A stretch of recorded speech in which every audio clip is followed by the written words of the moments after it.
Welcome to my home-built lever espresso machine. Here you can see the CAD model that I had made on OnShape. In fact, this is the entire assembly. I added mates and proper connectors. Down in the bottom you can see the shower head along with the red gasket, which in the end turned out to be gray. And here you can see my actual physical model. I'm trying to move the piston down because it's running dry. It's a little rough, but with water it works a lot better. And I also ended up having to get this manufactured, so some of the things weren't done maybe as I had designed originally. For example, down where the portafilter actually mounts is brazed rather than welded. And as I had mentioned earlier, the red gasket turned out to be a gray blender gasket that I had found. And here you can see the other side of the model. Once again, highlighting the shower head, which different from the CAD model, less holes. Again, had it manufactured, so just up to whatever the manufacturer wanted to do.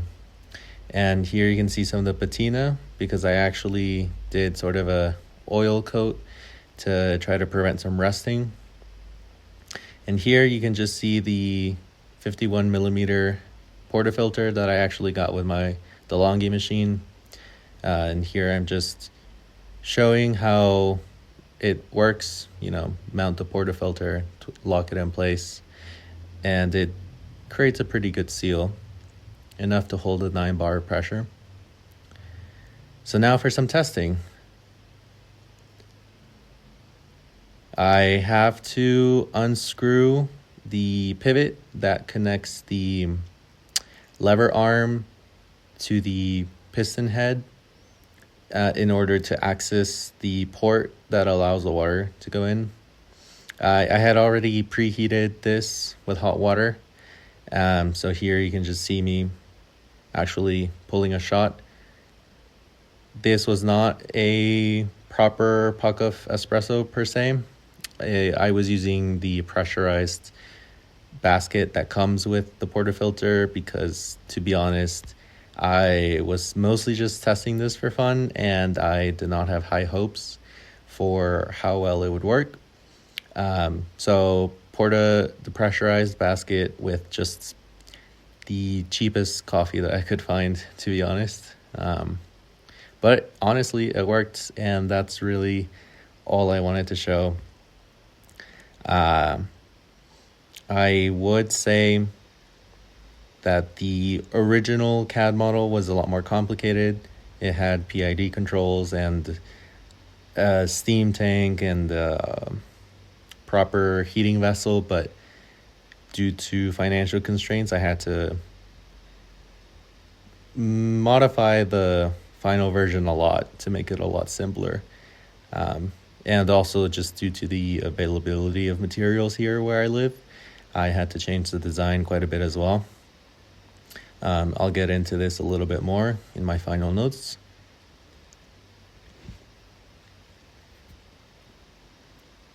So first, some final notes, just while I have this little video running in the background of me sort of fiddling around with the model. Ideally, this whole contraption would have been stainless steel, but as I alluded to earlier, no stainless steel where I live. So the main body actually turned out to be black iron pipe, and the piston head I had to make out of mild steel, some cold roll steel. The O-rings also wasn't a whole lot of O-rings available here. I had to go to a diesel shop to find some O-rings. So that changed. Yeah, honestly, the materials decided to design more than myself, but really this was just sort of a proof of concept. As I had mentioned earlier, the patina that I was showing off is a result of sort of a slight tempering. The black iron and mild steel obviously are very prone to rusting, so I tried heating up all the metals up to hay colored, um, and then applying a quick coat of cooking oil. So the idea was to sort of polymerize the oil on the surface in the same way as a cast iron pan. I would say it works pretty well. Uh, Initial testing, just using it once or even getting it slightly moist would rust it, and now it seems to hold up a little bit better. I don't have to be as careful about drying out all the parts precisely as soon as I'm done. And even the interior wall of the main cylinder feels a lot smoother, and I feel like that contributes to sort of less force when I have to pull down on the lever. So overall, mixed success with the patina, with the oil coating.